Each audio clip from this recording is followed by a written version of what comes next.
تو کوئی کون اپنا نام مرکزی رکھے گا؟ اس طرح سے یہ جو لفظ امی سے ام القرا سے جو امی نکالا ہے یہ قواعد زبان کے مطابق نہیں ہے. نام پڑا ہو تو پھر ٹھیک ہے، اس سے نکل سکتا ہے، اس میں کوئی حرج نہیں.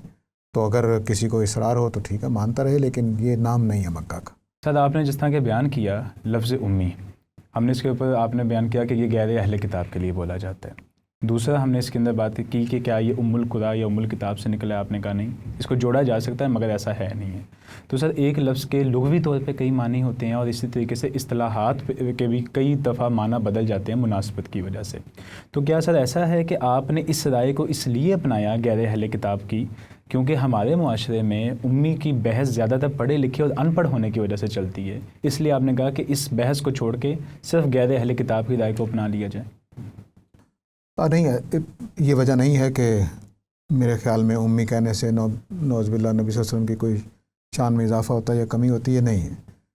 اس وجہ سے نکالا کہ جس آیت میں آپ کو نبی امی کہا گیا ہے وہ یہود کو بتایا جا رہا ہے کہ تمہارے بیچ میں وہ رسول آ گیا ہے جو مشرقی عرب میں سے آنا تھا، بنی اسماعیل میں سے آنا تھا. بنی اسماعیل کا نام تم نے امی رکھ دیا ہوا ہے، تو اس لیے ان میں سے رسول آ گیا ہے. تو سیاق و سباق آیت کا یہ بتا رہا ہے کہ حوالہ دیا جا رہا ہے کہ کس رسول کو ماننے کا مطالبہ ہو رہا ہے. تو اس مطالبے میں ان پڑھ ہونے یا پڑھے ہونے کی کوئی ضرورت نہیں ہوتی.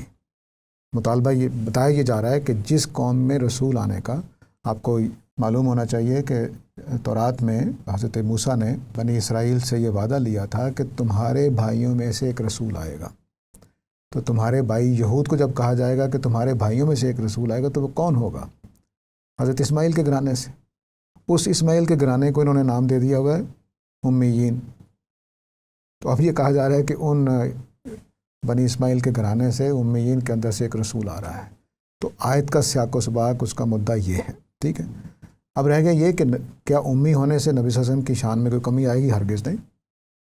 ایک لحاظ سے دیکھا جائے تو ایک ایسا آدمی جو امی ہے وہ اتنے شاندار کلام کر رہا، آپ کی حدیثیں دیکھ لیں، آپ کا قرآن دیکھ لیں، تو ایک عظیم ہستی کا تصور سامنے آتا ہے. تو وہ تو کوئی حرج کی بات نہیں، نہ نقص کا پہلو نہ اضافے کا پہلو. سر یہ کیا نبی علیہ الصلوۃ والسلام کی شان کے حوالے سے پہلو نہیں ہمیں ملتا کہ آقا کریم صلی اللہ علیہ وآلہ وسلم وہ ذات ہیں کہ آپ دنیا میں کسی استاد سے نہیں پڑھے، یعنی کہ آپ پڑھے لکھے نہیں تھے، مگر پھر بھی اللہ تبارک و تعالیٰ نے آپ کو قرآن مجید جیسی کتاب نازل کی اور آپ ان کے سامنے کئی معنی استاد جو ہیں وہ کھولتے ہیں. تو ہمارے ہاں یہ نبی علیہ الصلوۃ والسلام کی شان کے حوالے سے پہلو بیان کیا جاتا ہے کہ آپ امی تھے، آپ پڑھے لکھے نہ ہونے کے باوجود آپ امت کے لیے بہت ساری ہدایات جو ہیں وہ دے گئے. تو کیا یہ شان کا پہلو ہم مد نظر رکھیں یا نہ رکھیں اس میں؟ دیکھیے، جو بات آپ کہنا چاہ رہے ہیں وہ یہ ہے کہ اگر نبی کریم صلی اللہ علیہ وسلم پڑھے لکھے ہوتے اور پھر ان پہ اوپر قرآن نازل ہوتا تو یہ تو کوئی بڑا کارنامہ نہ ہوتا. ٹھیک ہے، اور لوگوں کو یہ ثبوت دینا پڑتا کہ اب انہوں نے خود نہیں لکھا، اللہ تعالیٰ نے نازل کیا ہے. اور جب وہ امی ہیں بمعنی یہ کہ آپ لکھنا پڑھنا نہیں جانتے، تو اب جب قرآن ان کے اوپر نازل ہوا ہے تو اس کا مطلب یہ ہوا کہ یہ اللہ کا کلام ہے. ٹھیک ہے، تو یہ استدلال کوئی کر سکتا ہے، میں اس کو اچھا سمجھوں گا کہ بالکل ٹھیک دلیل ہے کہ اگر ایک آدمی نہیں پڑھ لکھ سکتا اور پھر وہ اتنی شاندار کتاب لکھ رہا ہے تو پھر ظاہر ہے کہ وہ معجزہ تو ہو جائے گا. لیکن یہ غور کرنے کی چیز ہے کہ دنیا میں جتنے بھی پہلے لوگوں نے کوئی چیز ایجاد کی، مثلا جو دنیا میں پہلا شاعر ہوگا کسی زبان میں، وہ پڑھا لکھا تھا؟ نہیں. جو پہلا خطیب تھا کسی زبان میں، جو قدیم تہذیبوں میں، تو کیا اس نے کسی خطابت کی کسی جگہ سے تعلیم پائی تھی؟ تو نبی کریم صلی اللہ علیہ وسلم نے لکھ کر تو قرآن نہیں دیا، سنایا ہی ہے. سنایا، بالکل. تو سنانے کے لیے تو امی ہونا اور نہ ہونا برابر ہے. ٹھیک ہے نا، کہ آپ ذہن میں، اللہ معاف کرے، ذہن میں تشکیل کر رہے ہیں قرآن کو اور پھر سنا رہے ہیں. جیسا کہ قریش نے اعتراض بھی کیا کہ ایک اجمی آتا ہے جو آپ کو سکھا جاتا ہے. ٹھیک ہے، تو اب اس سے کیا، یعنی وہ اس وقت کے قریش تو نہیں مان رہے کہ امی ہونے سے مسئلہ ٹل گیا، وہ کہہ رہے ہیں کہ اور آ کے سکھا جاتا ہے. ٹھیک ہے، تو اصل چیز جو کہنے کی ہے وہ یہ ہے کہ آپ امی ہوں یا نہ ہوں، بمانا پڑھنا لکھنا نہ جاننے والی ہستی کے، تو اس سے نبوت کے اوپر کوئی اثر نہیں پڑتا. یعنی کہ امی نبی علیہ الصلوۃ والسلام ہیں اور غیر اہل کتاب میں سے اگر یہ مانا لیا جائے وہ بھی بات ٹھیک ہے. جب معجزہ تب تھا کہ آپ ہیں امی لیکن قرآن لکھ کر دے رہے ہیں. معجزہ ہو گیا. موضوع ہو گیا. ٹھیک ہے. تو اب تو زبانی سنا رہے ہیں بس. اب وہ ہمارا جو قرآن کے کتاب الہی ہونے کا استدلال ہے وہ الگ سے ہے، وہ امی ہونے سے ثابت نہیں ہوتا. یعنی امی ہونے سے آدمی سنانے کے لائق نہیں ہوتا، یہ دلیل دینی پڑے گی آپ کو. اور وہ کلام تراش نہیں سکتا، اور وہ کلام بنا نہیں سکتا. آخر نبی کریم صلی اللہ علیہ وسلم باتیں کرتے تھے، پہلے بھی کرتے تھے. جی حدیث کا مجموعہ ہمارے سامنے ہاں. ہے. بالکل. اور جو آپ کے زمانے کے لوگ ہیں، اقسم سیفی وغیرہ جو خطبات ہے، وہ کہاں سے سیکھتے تھے؟ تو یہ کوئی بات نہیں ہے کہ امی ہونے سے قرآن نازل ہوگا تو معجزہ ہو جائے گا.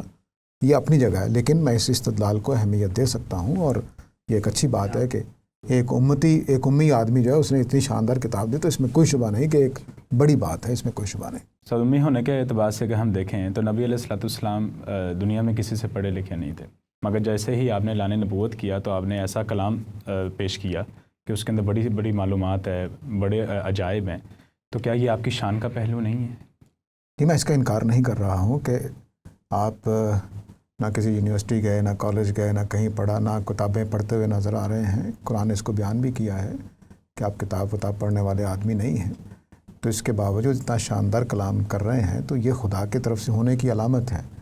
میں صرف جس بات کی نفی کر رہا ہوں وہ یہ کہ امی کے لفظ سے ان پڑھ نہ نکالیں. وہ الگ سے کہیں سے ثابت ہوتا ہے تو سر آنکھوں پر کوئی مسئلہ نہیں ہے، لیکن یہ کہ اور دوسری بات یہ میں عرض کر رہا ہوں کہ ان پڑھ ہونے یا پڑھے لکھے نہ ہونے سے یہ کہنا کہ اس میں بڑی اعلیٰ کتابیں، تو ان کا علم کسی اور طرح کا بھی ہو سکتا ہے. ضروری تو نہیں کہ مدرسے میں جائے آدمی یا اسکول جائے تبھی وہ سیکھتا ہے. اب کتنے ہی علماء ہوں گے دنیا میں جو کبھی مدرسے نہیں گئے، ابتدائی تعلیم حاصل کی بس وہ اس کے بعد.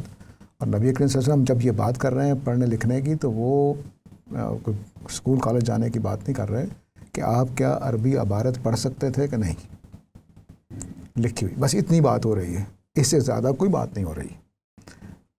یہ پڑھنا کہ بڑا اسکالر بننے کے لیے پڑھنا ہے، یہ تو زیر بحث ہی نہیں ہے. اس کا کوئی ثبوت کیا قرآن سے واضح ہے، یہ تو بالکل واضح ہے. تو آپ اس کے اتنے کتاب نہ پڑھے ہونے کے باوجود بڑے بڑے کتاب والے پیچھے رہ جائیں تو اس میں کوئی شبہ ہی نہیں ہے.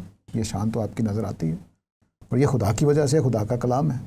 اور اس کے بعد پھر آپ کی زبان سے جو چیزیں صادر ہوئی ہیں وہ بھی ویسے ہی علم و بصیرت سے مملو ہیں. اور غالباً وہ فیضان ہے جس کو اللہ تعالیٰ قرآن مجید میں بیان کرتے ہیں کہ میں اپنے انبیاء کو 3 چیزیں دیتا ہوں: علم، کتاب اور حکم. تو جو حکم ہے یہ ایک بڑی اہم چیز ہے. حکم کا مطلب یہ ہوتا ہے کہ آپ کے پاس ایک ایسی فیصلہ کن طاقت، فیصلہ کن بصیرت آ گئی ہے کہ آپ حق اور باطل کے درمیان امتیاز کر سکتے ہیں. اور اس موقع پر میں آپ کو کیا بات کہوں جب آپ نے یہ سوال کیا ہے، یہ دانائی رسولوں کو ملتی ہے، علم رسولوں کو ملتا ہے.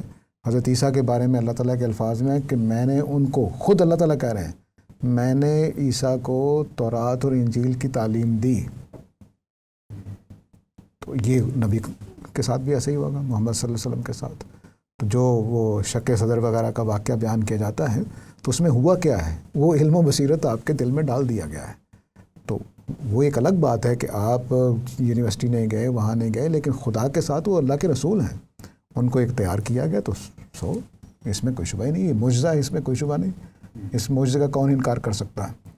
لیکن میں یہ عرض کر رہا ہوں کہ کوئی آدمی PhD بھی ہو تو قرآن مجید کے ان کے اوپر قرآن اترے تو قرآن میں خود ایسے خصائص ہیں کہ وہ PhD نہیں لکھ سکتا.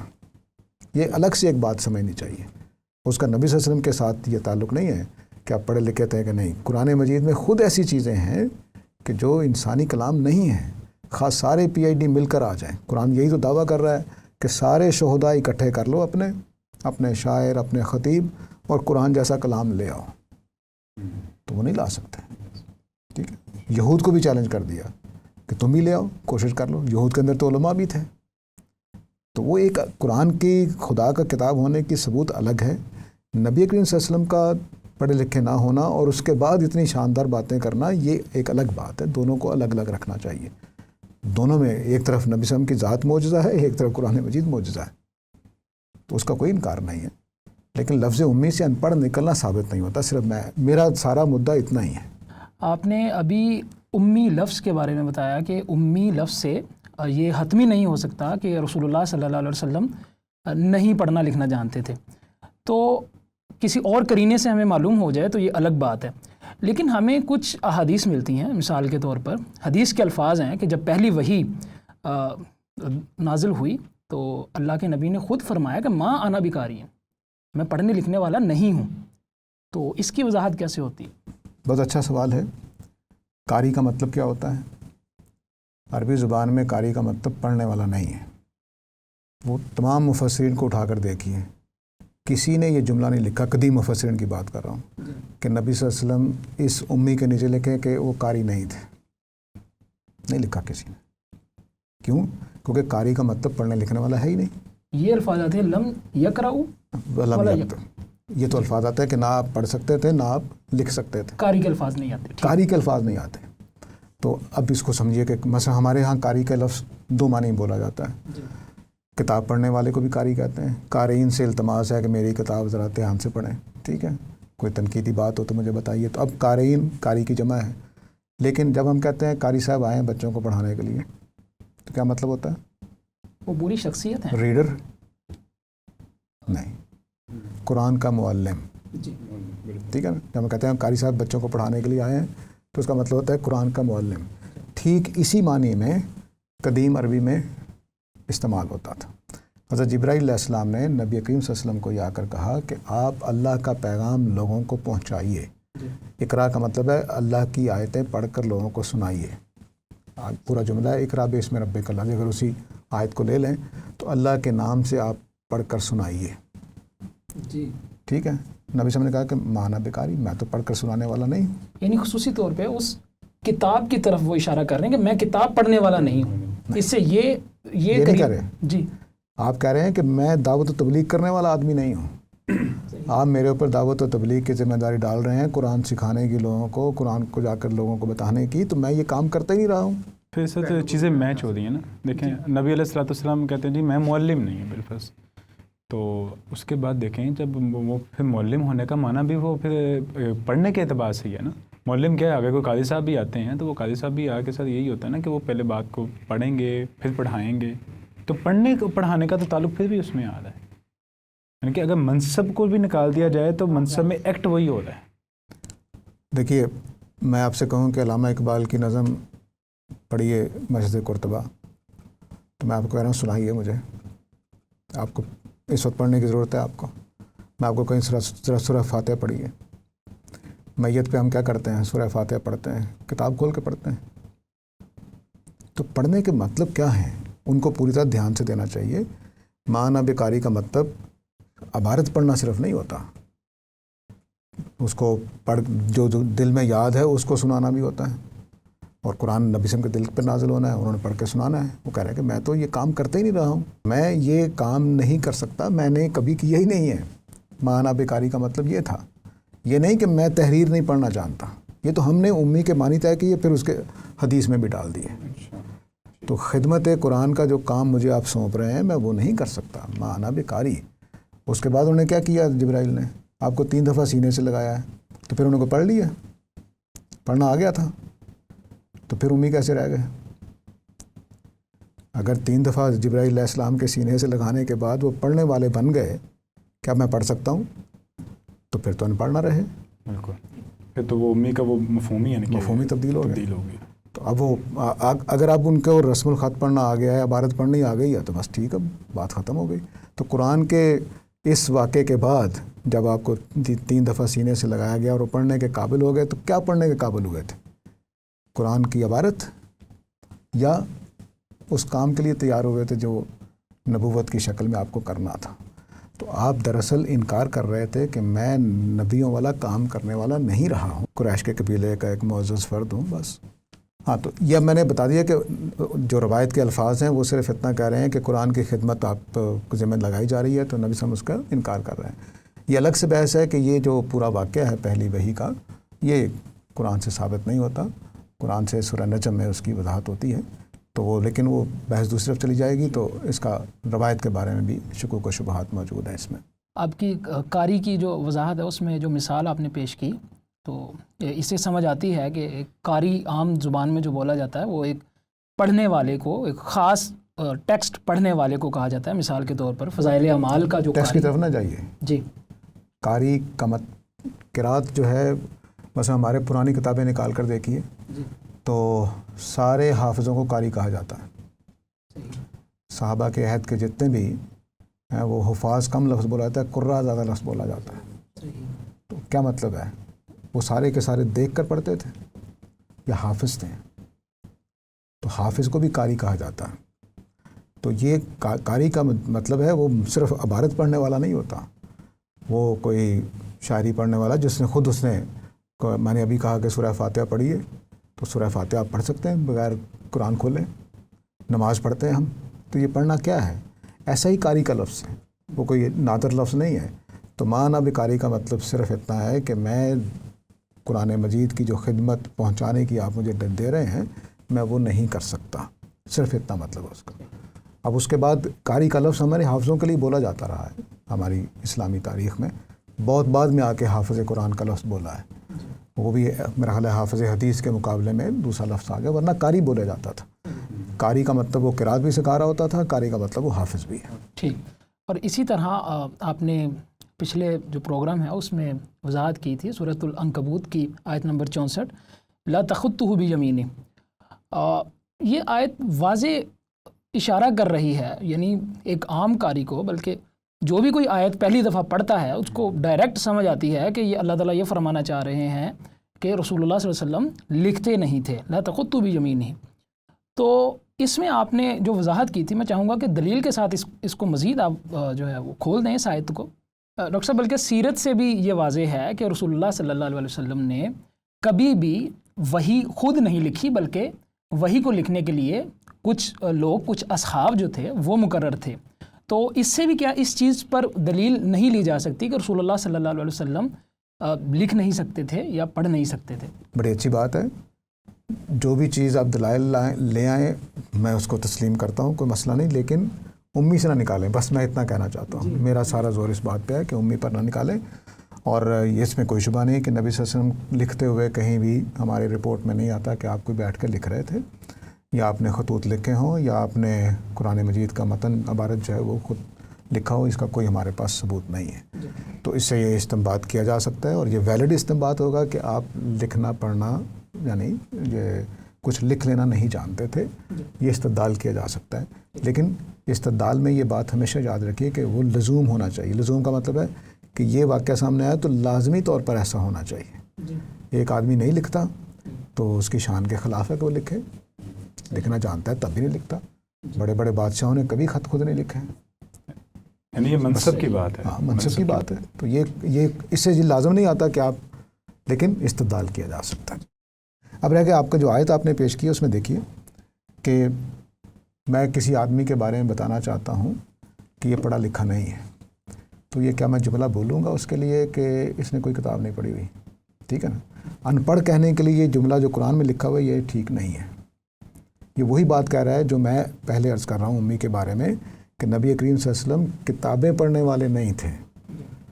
ٹھیک ہے, مطلب کہ وہ اگرچہ کتاب پڑھ سکتے تھے لیکن آپ بیٹھ کے کتاب پڑھتے ہوئے دکھائی نہیں دے رہے. آپ نے اپنی اسٹڈی نہیں بنائی ہوئی جیسے بیٹھ کے مطالعہ فرما رہے ہیں اور پھر سوچ سوچ کے ڈھونڈ کے چیزیں لکھ رہے ہیں. یہ ہے مطلب اس کا. اس سے اس بات کی نفی نہیں ہوتی کہ آپ پڑھنا ہی نہیں جانتے تھے. جب ہم کہیں گے کتاب پڑھیں تو پاکستان میں کتنے پڑھے لکھے لوگ ہیں اس معنی میں کہ وہ خط لکھ سکتے ہیں, اس معنی میں کہ وہ اخبار پڑھ لیتے ہیں, لیکن انہوں نے کوئی کتاب نہیں پڑھی ہوتی. جی بالکل, نہ کوئی کتاب لکھی ہوتی. تو اللہ تعالیٰ یہ بتا رہے ہیں کہ نہ آپ نے پہلے کوئی کتاب پڑھ رکھی ہے, نہ آپ نے کوئی پہلے کتاب لکھی ہے. اگر ایسا ہوتا تو ان کو شک ہو سکتا تھا, لیکن آپ تو ایسے ہی نہیں. یعنی آپ نے اگر کوئی کچھ پہلے سے پڑھا ہوتا تو اعتراض ہو سکتا تھا کہ فلاں چونکہ علم حاصل کیا اس بنیاد پہ کتاب لکھ دی. اب جو قریش گئے ہیں تو وہ یہود کے عجمی کی طرف گئے ہیں کہ چونکہ خود تو یہ نہ کتاب لکھنے والے رہے ہیں کبھی, نہ کتاب پڑھنے والے رہے ہیں, تو اب اتنی شاندار باتیں کر رہے ہیں تو کوئی عجمی پڑھا لکھا کوئی ایرانی آ کے آپ کو لکھوا جاتا. جی ٹھیک ٹھیک. تو یہ اب ان کو ایسا سورس دینا ہے جو صاحب علم ہو, جس کے پاس ویسی معلومات ہوں جیسی قرآن میں دکھائی دے رہی ہیں. اس کے لیے وہ اجمی کے پاس گئے ہیں, نبی صلی اللہ علیہ وسلم کے پاس نہیں آئے, کیونکہ نبی صلی اللہ علیہ وسلم کتاب لکھتے ہوئے نہ پہلے نظر آ رہے ہیں نہ کتابیں پڑھتے ہوئے دکھائی دے رہے ہیں. ٹھیک ہے, تو یہ وہ اس کے اندر ہے. تو جب آپ نے کہنا ہو کہ آدمی پڑھنا لکھنا نہیں جانتا تو وہی جملہ بولا جائے گا جو مفسرین لکھ رہے ہیں. صحیح, لم یقرؤ یا لا یقرؤ ولا یکتب. آپ نہ پڑھتے تھے نہ آپ لکھ سکتے تھے. صحیح صحیح، یہ بات ہے. اس آیت کے اندر سے یہ مطلب نکالنا کہ آپ عبارت نہیں پڑھ سکتے تھے، یہ نہیں نکلتا. اس معنی میں ان پڑھ ہونا نہیں نکلتا جس معنی میں کہ میں اپنا نام بھی نہیں لکھ سکتا یا اپنی کوئی اخبار بھی نہیں پڑھ سکتا. جی سر، بالکل واضح ہوگی بات. اسی ضمن میں 2 احادیث جو پیش کی جاتی ہیں بخاری شریف کی. 23,398 نمبر حدیث ہے. اس کے الفاظ ہیں لم یقرأ کتاباً کتو، یعنی رسول اللہ صلی اللہ علیہ وسلم یہ فرما رہے ہیں یہ الفاظ. اسی طرح بخاری کی ایک اور حدیث ہے، اس میں رسول اللہ صلی اللہ علیہ وسلم فرما رہے ہیں انا امی لا نکتب ولا نحسب الشہر. تو ان سے بھی ایک دلیل لی جا سکتی ہے کہ رسول اللہ صلی اللہ علیہ وسلم ایک خود فرما رہے ہیں کہ ہم ایک ایسی قوم سے ہیں جو نہ لکھ سکتے ہیں نہ حساب کتاب کر سکتے ہیں. تو اس کی وضاحت فرما دیجیے. دیکھیے دونوں روایتوں کو ذرا دھیان سے پڑھیے. میں الگ سے پھر دوبارہ وہ دہرا دوں کہ نبی صلی اللہ علیہ وسلم کے امی یعنی آپ لکھ پڑھ نہیں سکتے تھے، مجھے اس میں کوئی اعتراض نہیں ہے، مانا جا سکتا ہے، لیکن اس کا استدلال صحیح ہونا چاہیے. یہ جو روایت ہے پہلی بخاری کی 23,398، اس میں ذرا دیکھیے کہ کیا صورتحال ہے. آپ کہتے ہیں کہ آپ نے احجار کے مقام پر، احجار المراء کے مقام پر جبرائیل علیہ السلام سے کہا کہ میں ایک امی قوم کے اندر مبعوث کیا گیا ہوں، جس کے مرد بھی امی، جس کی عورتیں بھی امی، جس کے لڑکے بھی امی، جس کی لڑکیاں بھی امی، جس کے بہت بوڑھے لوگ بھی امی.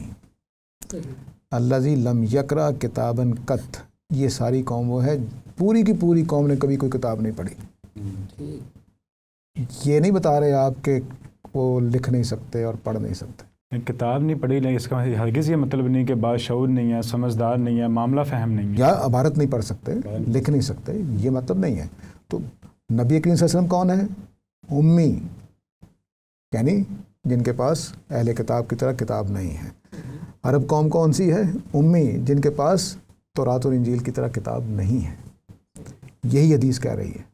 یہ حدیث واضح طور پر اس بات کی تائید کر رہی ہے جو میں بیان کر رہا ہوں کہ آپ اہل کتاب میں سے نہیں تھے، آپ کی امت بھی اہل کتاب میں سے نہیں تھی، کیونکہ پوری کی پوری امت نے کبھی کوئی کتاب نہیں پڑھی. صرف نبی صلی اللہ علیہ وسلم نہیں، پورے ابو بکر، عمر، عثمان، انہوں نے کبھی کوئی کتاب نہیں پڑھی. یہ آپ کہہ رہے ہیں. اس کے بعد دوسری دیکھیے، یہ بخاری کی 1913 نمبر حدیث ہے. انا امت امیہ، وہی بات جو پہلے کہی ہے کہ ہم تو ایک امی امت ہیں، ہم نہ لکھتے ہیں نہ مہینوں کا حساب رکھتے ہیں. تو یہ آپ اشارہ کر رہے ہیں کہ ہم عراقیوں کی طرح، ایرانیوں کی طرح اور مصریوں کی طرح کو مہینوں کا بڑا لمبا چوڑا حساب رکھ کے فلانا مہینہ گزر گیا، اب یہ اتنے آنے، اب فلاں تاریخ آنی ہے، اس طرح کا کام ہم نہیں کرتے رہے. تو اس میں بھی وہ والا ان پڑھ ہونا مراد نہیں کہ عبارت نہیں پڑھ سکتے. اس کا مطلب ہے کہ آپ سادہ امت تھے، سادہ لوگ تھے. وہ مصریوں کی طرح کوئی بہت حساب کتاب، کوئی کیلنڈر بنا رکھے تھے، کوئی گوشوارے بنا رکھے تھے، کوئی رجسٹر بنا رکھے تھے جس میں ہر چیز لکھ کر حساب کی ہوئی تھی. یہ حضرت عمر کے زمانے میں شروع ہوا ہے ہجری کا کیلنڈر، اس سے پہلے کیلنڈر بھی کوئی نہیں تھا. لیکن ڈاکٹر صاحب اس میں پھر وہ بات ایڈ کی جا سکتی نا، بے شک یہ حساب کتاب نہیں کرتے تھے، لیکن انہی کے ہاں جب بکاس کی منڈی لگتی ہے اور شعراء کے، تو پھر جب جو جس شعر کے اوپر جیتا جاتا ہے اس کی تختی بنا کے کعبۃ اللہ کی دیوار پہ لٹکائی جاتی ہے، تو اس کے اندر لکھ بھی رہے ہیں تو اس حساب سے پڑھ بھی رہے ہیں، عبادت پڑھ رہے ہیں. تو اب اس کا یہ واضح بات ہے نا کہ یہ جو امت ہے یہ اس طرح کی پڑھی لکھی نہیں جس طرح کہ عراقی اور مصری اور ایرانی ہیں، وہ مطلب ہے جہاں پر. لیکن باقی لکھنا پڑھنا جانتے ہیں. بدر کا واقعہ اس بات پر گواہ ہے کہ نبی صلی اللہ علیہ وسلم نے کہا مکہ والے جو مہاجرین، مکہ والے جو گرفتار ہو کے آئے تھے کہ آپ 10 بچوں کو پڑھا دیں تو آزادی لے لیں. تو پڑھنا جانتے تو پڑھنا جاننا ایک الگ چیز ہے، عبارت پڑھ سکنا، لفظ پڑھ سکنا ایک الگ بات ہے، اور پڑھے لکھے ہونا کہ حساب کتاب کریں، کوئی کیلنڈر بنا کے رکھیں، کوئی جو ان کی انجینئرنگ بن چکی ہوئی ہے، عربوں کے پاس یہ نہیں تھا. اس بات ہی کو بیان کر رہے ہیں نبی اکرم صلی اللہ علیہ وسلم دونوں حدیثوں میں، اسی کو بات بیان کر رہے ہیں. اللہ تعالیٰ اس آیت میں سورہ عنکبوت کی کہ نہ تم نے کوئی کتاب پہلے پڑھی ہے نہ کوئی کتاب لکھی ہے. تو کتاب لکھنا ایک اگلی چیز ہے پڑھے لکھے ہونے سے.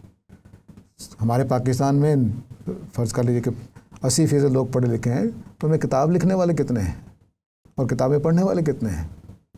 بہت تھوڑے. تو میٹرک بہت تھوڑے لوگوں نے کیا ہوگا، یہ پڑھے لکھے ہیں. میٹرک ان پڑھ تو نہیں ہوتا نا، لیکن سارے میٹرک والوں کو بلا لیں کتنی کتابیں پڑھی ہوں گی انہوں نے. تو یہ ایک الگ بات ہے کہ کتاب پڑھنے والا، کتاب لکھنے والا ہے، حساب کتاب رکھنے والا، کیلنڈر بنانے والا، وہ انجینئرنگ دکھانے والے جیسے مصری بن گئے ہوئے تھے، جیسے ایرانی بن گئے ہوئے تھے، بڑے بڑے فلسفے کی کتابیں لکھی ہوئی ہیں، تو یہ تو آپ کی امت نہیں تھی ایسی، تو اس کو بیان کر رہے ہیں آپ، حدیثوں میں بھی اور قرآن مجید بھی اسی بات کو بیان کر رہا ہے۔ تو ان سے یہ نکال لینا کہ آپ عبارت نہیں پڑھ سکتے تھے، یہ ثبوت نہیں ہے، بس اتنی بات میں عرض کر رہا ہوں۔ ڈاکٹر صاحب، پچھلی نشست میں آپ نے واضح فرمایا تھا کہ قرآن مجید کے اندر یہ جو الفاظ ہیں، الفاظ کو لکھنے کا جو خط میں جن کو غلطیاں کہا جاتا ہے، اصل میں یہ غلطیاں نہیں ہیں۔ اسی سے متعلق ایک دو مثالیں مزید جو ہیں وہ پیش کی جاتی ہیں۔ ایک سورۃ النمل کی آیت نمبر 21 ہے، جس کے اندر لَأَذْبَحَنَّهُ کے کا لفظ ہے، اور اسی طرح سورۃ الاعراف 145 نمبر آیت میں سَأُرِيكُمْ، اس میں ایک واو کا اضافہ ہے، تو یہ بھی غلطی کے طور پر پیش کی جاتی ہے قرآن مجید کے، ان کی بھی وضاحت فرما دیجیے۔ جی دیکھیے، میں رسم الخط کے بارے میں تھوڑی بات کرنا چاہوں گا۔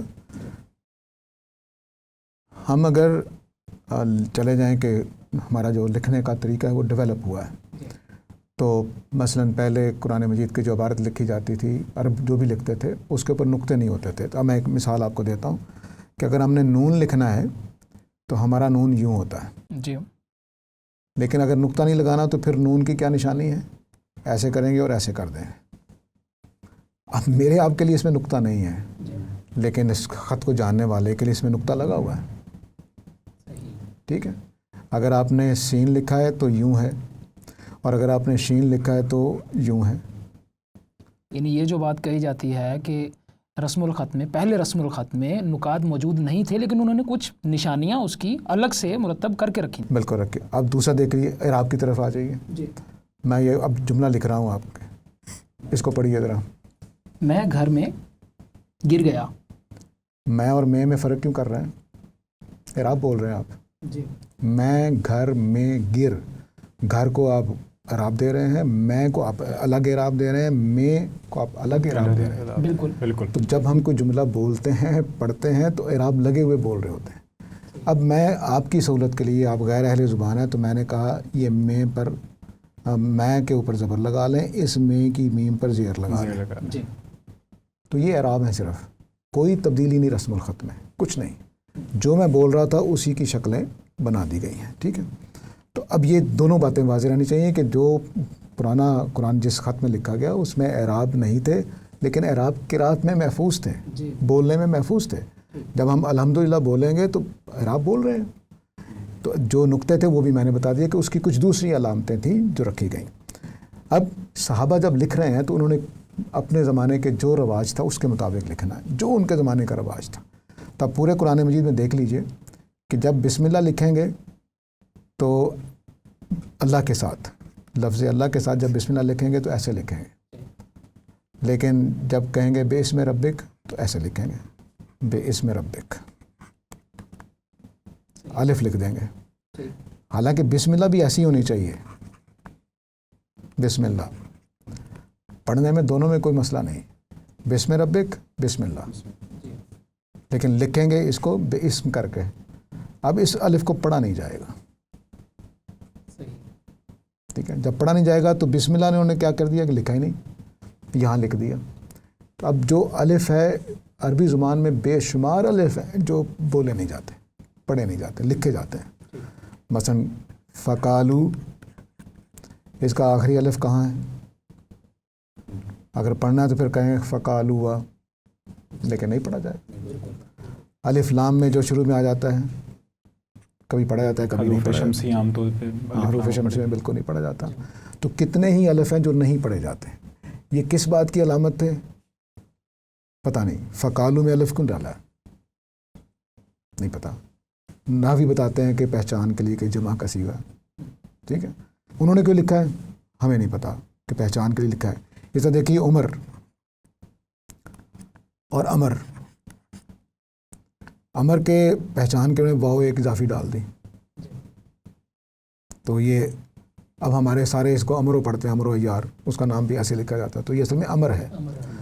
عمر اور امر میں فرق کرنے کے لیے ایک واو اضافہ کر دیا۔ تو اب کیا یہ غلط املا ہے امر کی؟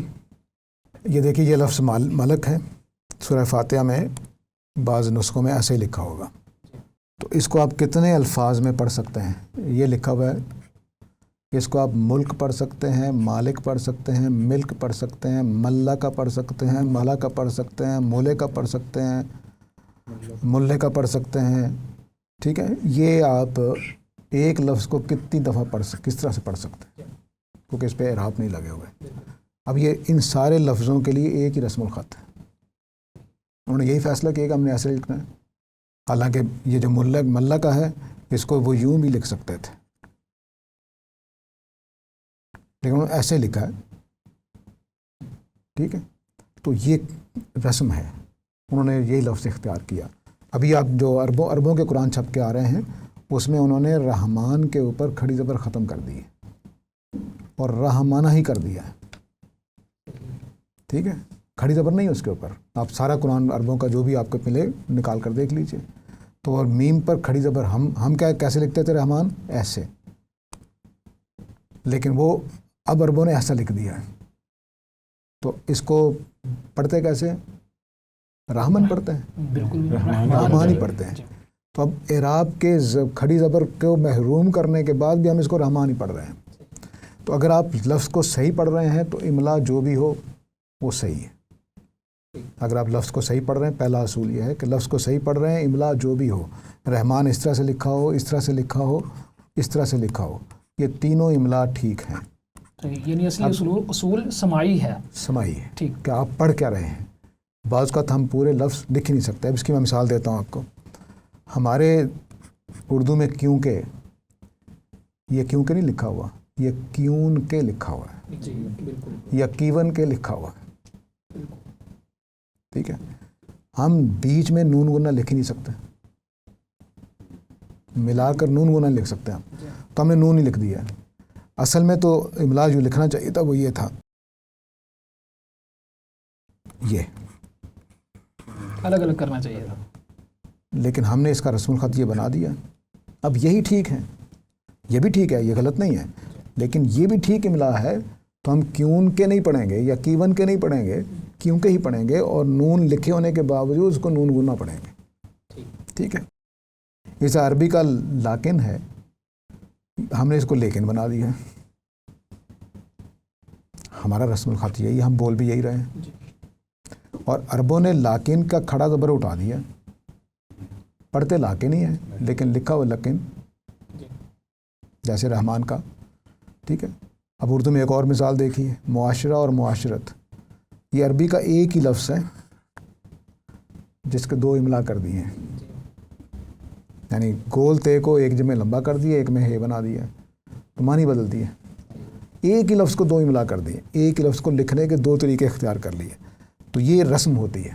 اس طرح محبت میں ہم نے ایسا کر دیا، حالانکہ عربی کا لفظ محبت ہے گولتے کے ساتھ، محبت نہیں کیا اس کو ہم نے محبت کر دیا.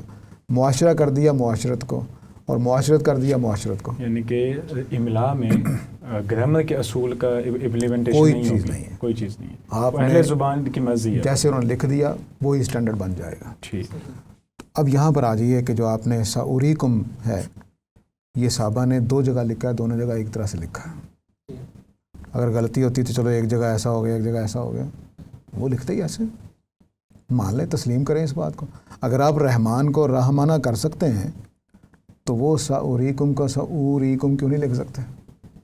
لیکن یہ پڑھا نہیں جائے گا، یہ زائد ہے، پڑھا ساوریکم ہی جائے گا. عربوں نے ایسا پڑھا، صحابہ نے بھی ایسے پڑھا. اسی طرح یہ جو الف ہے یہ بھی صحابہ نے لکھ دیا ہے. یہ غالباً ہم نے تو چونکہ حمزے ڈال دیے ہیں، تو صحابہ نے غالباً لأذهبن میں جو ایک چھوٹا سا وقفہ ہے اس کو بیان کرنے کے لیے الف ڈالا ہوا ہے زائد، لأذهبن. ٹھیک ہے، اور اس الف کو کہا کہ پڑھنا نہیں ہے. ٹھیک ہے، تو اب یہ جو چیزیں یہ ان کے ساتھ، یعنی جو جیسے انہوں نے لکھ دیا بسم اللہ انہوں نے الف کے بغیر ہی لکھنا ہے، اور ہم نے ابھی تک وہی اختیار کر رکھا ہے. لیکن بے اسم کا، بے اسم ربک، اس میں الف لکھ دیں گے، حالانکہ لفظ وہی ہے، پڑھنا بھی ویسے جا رہا ہے، لیکن انہوں نے اس کے لیے وہ رسم رکھا ہے. ان کے لیے بعض اوقات ایک لفظ کے لیے رسم الگ ہو جائے گی، کوئی سٹینڈرڈ آپ نہیں بنا سکتے. جیسے میں نے بسم اللہ بتایا اور بے اسم ربک، میں بول رہا ہوں الف کو تاکہ فرق واضح ہو، ورنہ پڑھنا دونوں کو بسم ربک بسم اللہ. تو وہ جو الف ہے بسم اللہ اور بسم ربک میں، وہ دراصل صحابہ نے بس اختیار کر لیا، دونوں ہی ٹھیک ہیں، دونوں غلط نہیں ہیں۔ تو رسم الخط کو سمجھنا چاہیے کہ رسم الخط ایک اور طرح کی چیز ہے، اس کا گرامر کے ساتھ یا جو ہم لفظ بول رہے ہیں اس کے ساتھ کوئی تعلق نہیں۔ ہم نے ایک علامت بنائی ہے کہ رحمان کو لکھا رحمن جائے گا، پڑھا رحمان جائے گا، لکھا بے اسمک جائے گا، بے اسم ربک، پڑھا بسم ربک جائے گا۔